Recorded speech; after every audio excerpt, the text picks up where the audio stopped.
일단 우리가 보통 뭔가 부족할 때는 선배 혹은 잘하는 고수들을 따라하는 게 가장 무난하다는 말을 많이 하잖아요. 예, 그렇죠. 뭐 책에서도 그런 얘기가 나오는데 이 고수들을 우리가 따라한다. 그러면 과연 벌 수 있을까? 그러면 고수들은 어떤 방법을 쓸까? 이제 따져 들어가다 보면은 이제 나오는 질문이 일단 외국인이 이제까지 한국 시장을 전부 주도했잖아요. 예. 외국인이 사면 같이 사고 예. 팔면 같이 파는 게 돈 버는 길이다. 이런 얘기가 사실 지난해까지 있었고요. 예. 어떻게 생각하세요? 그 전략이 10년 넘은 시절에는 유효했다 봐요. 아, 그래요? 외국인이 지속적으로 매수를 하거나 이랬을 때 외국인 따라하기 투자법이 있었어요. 그때는 괜찮은 성공률을 보여줬었는데 지금 같은 경우 특히 횡보장이 왔을 때는 이걸 따라할 수가 없습니다. 외국인 같은 경우는 포지션이 달라요. 예를 들어서 주식에서는 일부러 손실을 내고 선물이나 이제 옵션 파생해서 더 큰 수익을 낼 수도 있기 때문에 지금 외국인이 주식을 산다 하더라도 정말 상승을 목적으로 투자를 한 건지 하락을 목적으로 투자한 건지 포지션을 해석하기가 어렵습니다. 그래서 외국인이 투자한다라 그러면은 그냥 특히 뭐 시가총액 상위주들 뭐 우리나라 시가총액 1위부터 20위까지라고 하면은 프로그램으로 사고 프로그램으로 매도하는 경우가 많기 때문에 그것을 따라서 하는 건 좀 위험하다라 보고요. 다만 이제 시가총액 상위주가 아니거나 아니면 외국인이 봐도 점유율을 빠르게 늘려나가는 경우가 있어요. 특정 기업을 계속 매수해서 지분을 빠르게 늘려나가기도 하고 여기에 또 같이 기관 투자자가 참여해서 같이 매수를 해나가는 경우가 있습니다. 한 달 이상 계속. 이럴 경우에는 어떤 이유가 있지 않을까라고 생각을 해보고 이 기업을 분석할 만한 가치가 있다. 이렇게 보겠죠. 네, 그렇군요. 그러면 이제 어떤 경우에는 1등주에만 투자를 해라. 예. 뭐 이런 투자법도 있고요. 또 2등주에 투자하는 뭐 옐로칩 예. 투자도 있고요. 예. 블루칩이냐 옐로칩이냐 그렇죠. 이런 고민을 하게 만드는 화두를 던지시는 분도 있단 말이에요. 아, 예. 우리 저 작가님도 이렇게 하셨는데. 그렇죠. 네. 예. 한번 이야기를 하자면 대표적으로 이제 2008년 큰 하락장이 오고 나서 블루칩과 옐로칩의 상승률이 확실하게 달랐습니다. 대표적으로 이제 우리나라 화학업종, 화학업계 1위인 LG화학은 2009년에서 2011년까지 7배가 상승했습니다. 네. 그런데 업계 2위라고 불렸던 롯데케미칼 같은 경우는 15.5배가 상승했습니다. 아, 엄청나네요. 네. 아무래도 업계 1위는 튼튼하다라 보는 거죠. 재무가 튼튼하고 시장 점유율이 높기 때문에 업계 1위가 망할 확률보다는 업계 3위, 2위 순으로 망하지 않겠느냐라고 하면서 이 업계 순위가 낮을수록 더 많이 하락했었죠. 반대로 상승장이 오게 되면은 많이 하락했던 만큼 그만큼의 더 그 이상의 상승률을 보여주게 되는 것이죠. 그래서 참 가치 투자자로서 그런 말을 하면 안 되지만 이 턴어라운드 하던 시절에는 잡주가 더 많이 오른다. 이제 이렇게 표현을 많이 합니다. 예. 네. 그러니까 결국은 지금 오르기 전에 그 전 상황이 어떤 상황이었느냐. 예. 그냥 일반적인 상황이었느냐 아니면 엄청나게 폭락했다가 올라오는 상황이냐 하여튼 그 포지션에 따라서 달라질 수 있겠네요. 선택의 기준이. 네, 그렇죠. 그래서 좀 어느 정도 상승이 꽤 된 상황에서는 오히려 블루칩이 덜 하락하고요. 옐로칩이 훨씬 더 많이 하락하기 때문에 지금 같은 장에서는 오히려 옐로칩보다는 블루칩이 더 안전한 투자가 될 수 있다. 이렇게 볼 수 있죠. 네. 근데 이모작 투자법이라는 건 뭘 얘기하는 겁니까? 이게 뭐 2배 수익을 얻을 수 있는 방법이다. 이렇게 표현하셨는데. 대표적으로 시점이 다르기 때문에 투자할 수가 있어요. 예를 들어서 건설업이 호황이 느껴진다라고 하면은 그 건설업을 기준으로 앞, 뒤의 시기가 다른 경우가 있습니다. 대표적으로 건설을 한다는 건 아파트가 짓고 있는데 2년이 걸리기 때문에 그 전에 골조공사가 들어가요. 네. 땅을 파고 뭐 토목을 하고 측량하고 설계를 하는데 이때 먼저 골조를 올리니까 시멘트 회사 주가들이 먼저 많이 오릅니다. 근데 뭐 시점 차이가 아주 많이 존재하진 않아요. 이때 건설회사 주가도 같이 오르고 뭐 가구회사 주가들도 이 시점에 많이 오릅니다. 근데 이 시기가 지나고 나서 분명 건설 호황 붐이 일어난다라고 했을 때는 그 시점 뒤로 이제 여러 가지 봤을 때 경기 상승과 건설 호황 그리고 분양 물량 증가, 잔금 대출 증가, 전세 대출 증가를 본다라고 하면은 은행업이 호황이 올 수 있다라 보는 거죠. 그래서 시멘트 회사를 먼저 올랐다가 그 다음에 뒤이어서 은행주가 오르기도 하고요. 대표적으로 해운주와 조선주도 같은 이유 중에 하나인데요. 해운 물량, 물동량이 오르게 되면 해운 운임이 오르면서 BDI 지수라던가 이제 발틱 해운 운임 지수 이게 많이 오르면서 이제 해운 주가가 먼저 크게 상승하게 되고요. 그 상승과 시차를 거의 두지 않고 바로 이어서 조선주가 오르게 됩니다. 해운사가 잘 되니까 이제 선박이 많으면 많을수록 돈을 더 많이 벌 수 있다라는 생각에 조선사에다가 수주 물량을 많이 주게 되고 조선사는 수주를 받으면서 주가가 상승하게 되는 것이죠. 네, 그렇군요. 네. 그러니까 이 상관관계를 잘 따져볼 수도 있는 거네요. 네, 그런데 요새는 정보의 격차가 거의 없어서 이제는 이모작 투자가 이제 쉽지 않아요. 그 정보 격차 기간이 너무 짧아져서 이제 충분히 그 시점을 나눌 만큼의 상황이 안 나오고 있습니다. 그러게요. 지금 여기서 바로 어떤 뉴스 하나 딱 떠올리면 전 세계가 한 시간도 안 걸려서 전부 알게 되니까. 너무 많이 알아서 이제 해운주가 오르면 조선주도 그날 바로 오르고 그래서 이제 이모적 투자는 조금 옛날 투자가 아닌가 이렇게 생각합니다. 네. 근데 그 예전부터 그 턴어라운드 기업을 찾아라. 아까도 잠깐 말씀하셨지만 턴어라운드 기업을 찾으면 상당한 수익을 얻을 수 있다. 이런 얘기가 많이 나왔잖아요. 근데 이 턴어라운드 기업을 어떻게 찾을 수 있을까? 그리고 그런 찾을 만한 그 노력을 해야 되니까 그만큼의 가치가 있을까? 수익을 그만큼 줄까? 이런 질문이 생기거든요. 저는 주식 투자를 꼭 돈을 벌기 위해서 한다고 생각하진 않아요. 그러니까 주식 투자를 해서 돈을 벌면 참 좋은 일이고 그거와 다르게 제가 예를 들어서 철강업이 이제 뭐 정말 바닥을 찍는다. 그러면 철강업을 한번 조사해 볼 만한 가치가 있을까라고 해서 철강업을 조사하면 정말 오랜 시간을 공부를 합니다. 근데 여기서 돈을 못 벌었다 하더라도 상관이 없는 것 중에 하나가 저는 그 덕분에 철강업에 대해서 이렇게 깊이 있게 이해를 할 수 있는 기회가 됐다는 거죠. 이렇게 여러 업종을 충분히 이해하고 나면은 나중에 또 다음 기회가 왔을 때 그때 또 충분히 도움이 된다. 그리고 이제 경제 전반을 주식 투자라는 핑계로 많이 공부하게 된 계기가 아니냐 이렇게 생각을 합니다. 그러니까 저의 이제 지적 즐거움을 가져다 주지 않았느냐. 그렇기 때문에 저는 손해보는 게 아니다. 이렇게 생각합니다. 네. 그러니까 그러한 그 마인드로 턴어라운드 기업을 찾을 만한 찾는 노력을 할 만한 가치가 충분히 있다. 이렇게 생각하시는 거고요. 그러면 일단 가장 기본적인 거는 어떻게 찾을까? 그 구체적인 방법이 좀 궁금하거든요. 대표적으로 운이 좋았던 방법 중에 하나인데 예를 들어서 실적 같은 경우는 굉장히 늦게 나옵니다. 이 기업의 실적이 좋아지려면은 1월, 2월, 3월의 매출이 5월 중순에 나옵니다. 그러면 지금부터 한창 공장 가동률이 잘 돌아가고 매출 실적이 좋을 게 눈에 보이는데도 불구하고 그것을 눈으로 확인하려면 5월 달이 되어야 돼요. 너무 늦죠.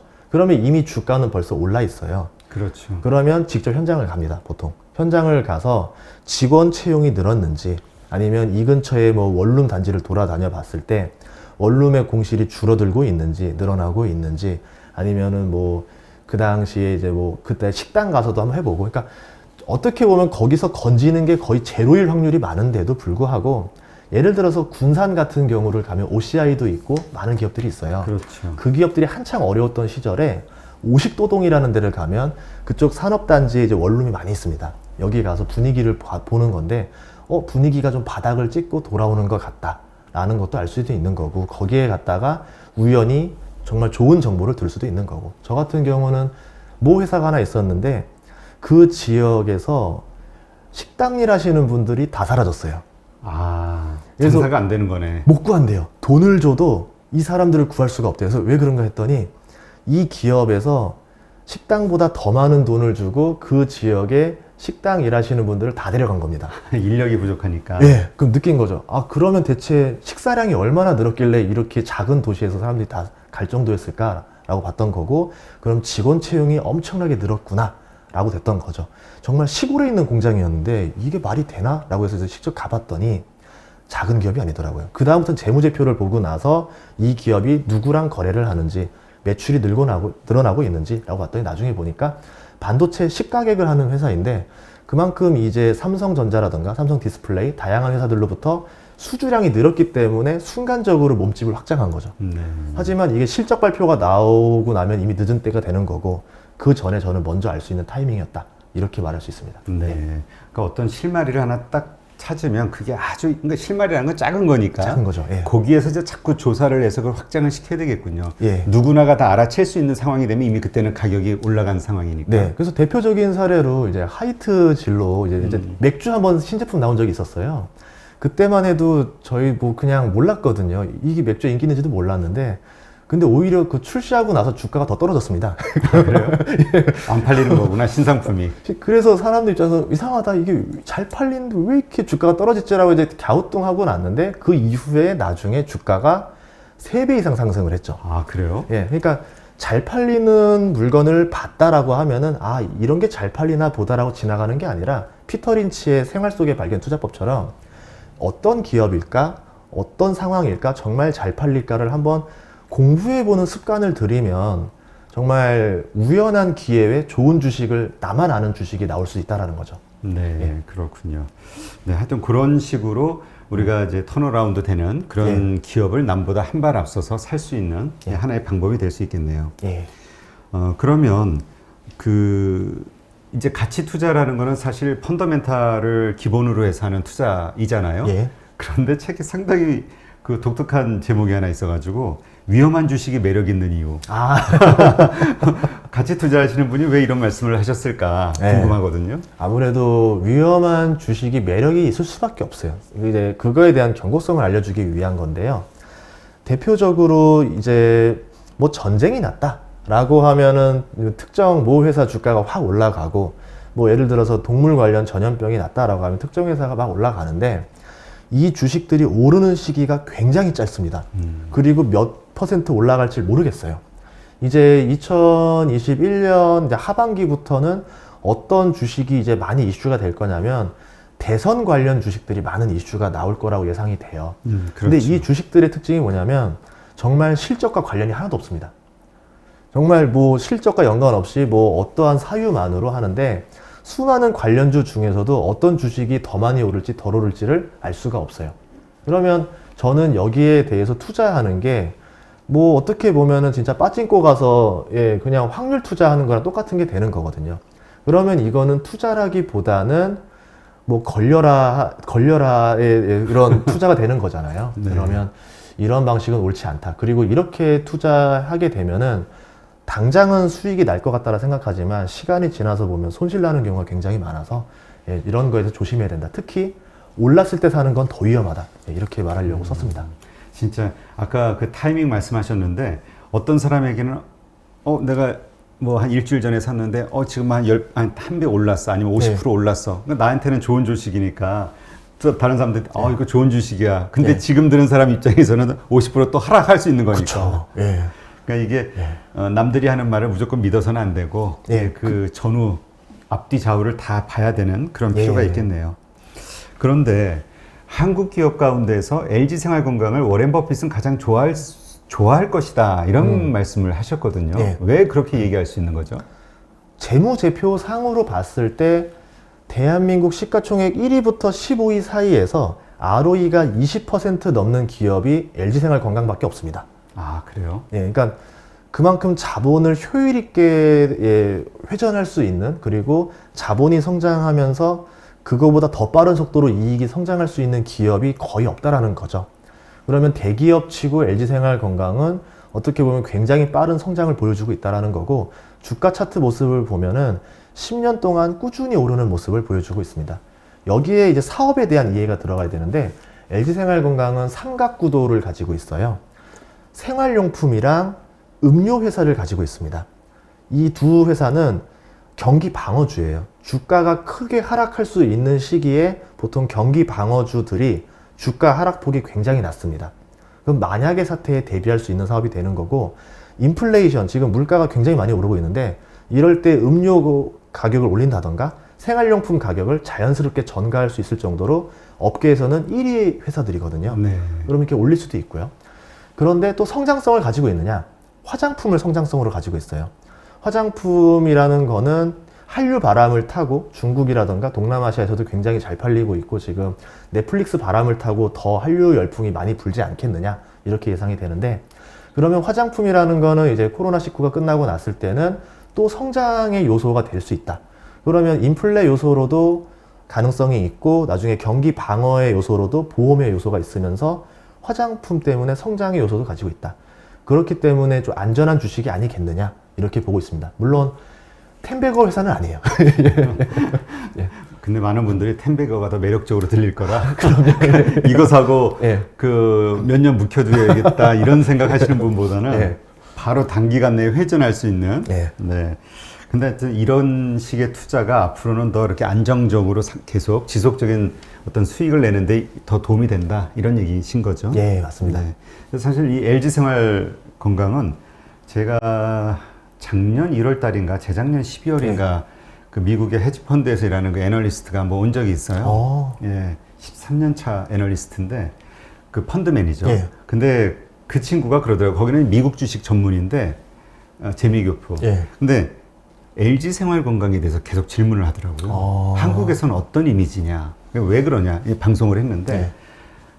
자기가 봤을 때 이렇게 예쁘고 멋있는 회사가 없다는 거예요. 같은 생각이네요. 네, 예. 그러면서 아주 이거는 정말 되게 폭발력이 있는 회사인데 왜 주가가 이 정도인지 이해가 안 간다. 이런 얘기를 한 적이 있거든요. 네. 네, 근데 지금 그래도 요즘 많이 오르지 않았나요? 가치를 좀 인정받아서? 네, 좀 올랐고 이제 LG생활건강 같은 경우는 퍼가 좀 기본적으로 높은 편이에요. 우리 코스피 평균 퍼가 뭐 한 10일 정도로 본다라 하면은 LG생활건강은 보통 이제 20 정도 선에서 이제 되기 때문에 저평가로 이게 뭐 가치 투자자들은 이렇게 생각하죠. 정말 저평가 시절이 오면은 그때 사겠다라고 하지만 그 기회가 거의 오지 않습니다. LG생활건강을 저렴하게 살 수 있었던 기회가 10년간 3번 있었어요. 그 시간이 굉장히 짧았어요. 그래서 정말 노리고 투자하지 않는 한은 저렴하게 살 수 있는 시기도 많지 않다. 예, 이렇게 보고 있죠. 네.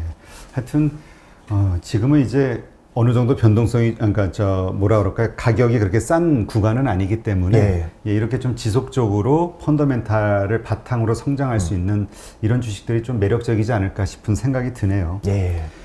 근데 요즘 이제 환율이 뭐 1,300원까지 갔다가 이제 좀 많이 떨어져서 지금 뭐 1,120원 요때에서 왔다 갔다 하는 것 같은데 이 환율에 따라서 또 이 투자법이 좀 바뀌어야 된다 이런 얘기 하시는 분들도 있잖아요. 예, 어떻게 보세요? 아무래도 환율이 상승하게 되면은 그거에 대한 수혜를 보는 기업들이 있을 수밖에 없죠. 그리고 환율이 떨어지게 되면은 또 그거에 대한 수혜를 보는 게 있는데 대표적으로 환율이 상승하게 되면은 좋은 신호는 아닙니다. 우리나라의 이제 외환 보유고가 빠져나가면서 해외로 빠져나가기 때문에 이제 환율이 올라가는 거거든요. 그러면 왜 빠져나가느냐고 했을 때 대한민국에 대한 투자 매력이 떨어졌거나 대한민국의 어떤 금융이 위기에 빠졌다. 이렇게 볼 수 있는 상태겠죠. 근데 그런 상황에서도 한국에 대한 문제만 있는 거지 글로벌 경제에는 문제가 없다라고 했을 때는 오히려 역설적으로 환율이 올랐기 때문에 수출 주력 업종들이 굉장히 큰 수익을 낼 수가 있습니다. 근데 반대로 환율을 올랐는데 세계 경제도 침체가 됐다라고 하면은 환율적인 이익은 얻을 수 있지만 기업에 대한 매출의 부진이 됐기 때문에 그걸 다 상쇄시켜서 주가가 오르지 않습니다. 수입 같은 경우 환율이 떨어지게 되면은 이제 수입하는 제품들이 좋은데 이 경우 같은 경우는 내수주들이 아무래도 먹거리 같은 경우는 호황과 불황에 대한 영향이 적기 때문에 더 많은 관심을 받게 되는 거고요. 대표적으로 환율이 떨어지게 되면 외화 부채가 떨어지고 외환 이자가 떨어지니까 항공주가 좋다라고 말을 하는데 역설적으로 항공 같은 경우는 경기가 호황이 와서 해외여행에 대해 활발해져야지만 되는 건데 지금 상황에서는 또 그게 안 맞는 상황이 되는 거죠. 예. 그래서 무조건 환율이 오르니까 수출주, 환율이 떨어지니까 수입주 이것도 아니라는 거죠. 네, 그러니까 우리가 잘못 알면, 그러니까 공부를 많이 안 하면 그렇게 단편적인 정보를 가지고 판단을 했다가는 큰 코 다치는 거죠. 네, 선무당에 사람 잡는다고요. 예, 맞습니다. 그러니까 그 한 가지 변수가 아니라 여러 가지 주변의 다양한 변수들을 다 고려해서 지금 이 조건이 맞느냐 안 맞느냐를 판단해서 투자를 해야 되는데 결국은 그러자면 우리의 실력을 키우는 수밖에 없네요. 예, 맞습니다. 네. 그러니까 지금 이제까지 쭉 살펴봤지만 정말 이렇게 다양한 어떤 우리가 주식 투자를 하면서 알아야 되는 중요한 정보들이 많이 있잖아요. 모르면은 정말 손해볼 수밖에 없는 혹은 실수할 수밖에 없는 그런 것들을 모르는 가운데서 주식 투자를 하면 정말 아까운 돈을 날릴 수도 있다. 이 말이 사실이겠네요. 예, 그래서 제가 주식 투자를 하고 유튜브도 하고 이제 강의를 할 때마다 하는 말이 어떤 거냐면 돈을 벌게 해주는 사람들은 굉장히 많습니다. 뭐 정말 좋은 강사분들도 많고 많은데 그래도 이런 상황에서 누군가의 한 명이란 사람, 한 명 정도는 안전벨트의 역할을 해야 되는 사람이 있지 않을까라고 싶어서 돈을 잃지 않는 방법을 위주로 많이 좀 설명을 하고 있어요. 아무래도 지금 장은 돈을 누가 더 많이 벌게 해주냐가 인기의 척도가 되는데 지금 상황에서는 그래도 더 안전하게 하세요라고 경고 방송을 할 수 있는 사람이 있어야 되지 않을까. 그래서 지금도 이렇게 또 책을 썼고 이번에 유튜브도 이렇게 하고 있습니다. 네. 네, 알겠습니다. 이제까지 그 전인구의 주식 투자 일주일 만에 뽀개기. 쑥스럽습니다. 전인구 저자님과 함께 현재 그 주식시장, 그 다음에 우리의 투자 문화, 그 다음에 우리가 정말 꼭 짚어봐야 되는 사항들을 한번 살펴봤는데요. 네, 정말 우리가 그 제대로 아는 그런 상태에 있을 때 이 정말 이 돈이 예. 정말 버리기는 쉬운데 벌기는 정말 힘들잖아요. 힘들죠. 예. 이 돈을 정말 소중하게 지키면서 어떻게 불려나갈 수 있을지 그 방법들에 대해서 한번 살펴보는 그런 시간이었습니다. 아주 좋은 시간이었고요. 하여튼 뭐 유튜브도 뭐 30만 명 정도 되시니까 베스트셀러 되실 것 같은데 하여튼 저는 이렇게 기본적인 기초를 다루는 책들이 많은 분들이 관심을 가져야 되는 책이 아닌가. 뭔가 이렇게 크게 대박 내는 책 이런 거보다는 네, 하여튼 좋은 성과 있으시기를 기대하겠습니다. 고맙습니다. 네, 오늘 이렇게 좋은 인사이트를 함께 해주신 전인구 저자님께 다시 한번 감사드립니다. 고맙습니다. 고맙습니다.